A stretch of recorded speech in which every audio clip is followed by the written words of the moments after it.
2025 தமிழ் சினிமாவின் super hit படம் அப்படின்னு பாத்தீங்க அப்படின்னா தலைவரோட கூலி தான் நம்பர் 1 இடத்துல இருக்கு.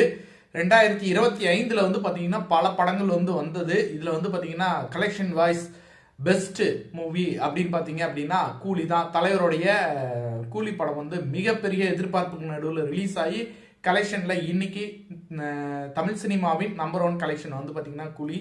ரீ ரிலீஸ்லயும் பாத்தீங்க அப்படின்னா தலைவருடைய பிறந்தநாள் அன்று வெளியான படையப்பா ரீ ரிலீஸ் பாத்தீங்கன்னா சரித்திரம் படைத்தது அப்படின்னு சொல்லலாம். இதுவரை தமிழ் சினிமாவில் இந்திய சினிமாவில் அதிக கலெக்ஷனை பெற்ற படம் அப்படிங்கிற அளவுக்கு பாத்தீங்கன்னா மிகப்பெரிய வசூலை நோக்கி இந்த படம் தொடர்ந்து போயிட்டே இருக்கு, இன்னமும் போயிட்டு இருக்கு.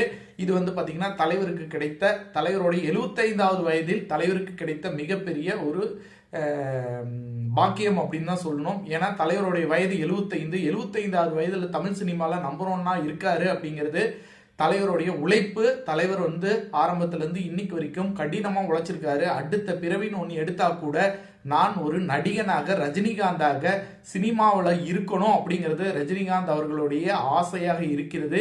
அது அவர் நினைச்ச மாதிரி அவருடைய வாழ்க்கையில எல்லாமே சூப்பர் ஸ்டார் அவர்கள் நினைச்ச மாதிரி தான் அமைஞ்சிருக்கு.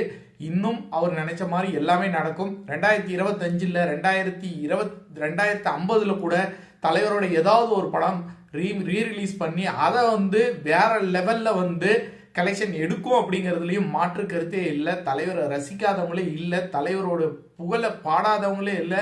தலைவர் ஏதோ ஒரு விஷயத்துல தலைவரை ரசனையோட தலைவரை ரசிச்சவங்க நிறைய பேர் இங்க இருக்காங்க. இன்னைக்கு 2K கிட்ஸும் சேர்ந்து படையப்பாவை கொண்டாடி 2K கிட்ஸும் பாத்தீங்கன்னா தலைவரை கொண்டாடிட்டு இருக்காங்க. இதுதான் தலைவருக்கு கிடைத்த மிகப்பெரிய பாக்கியம்.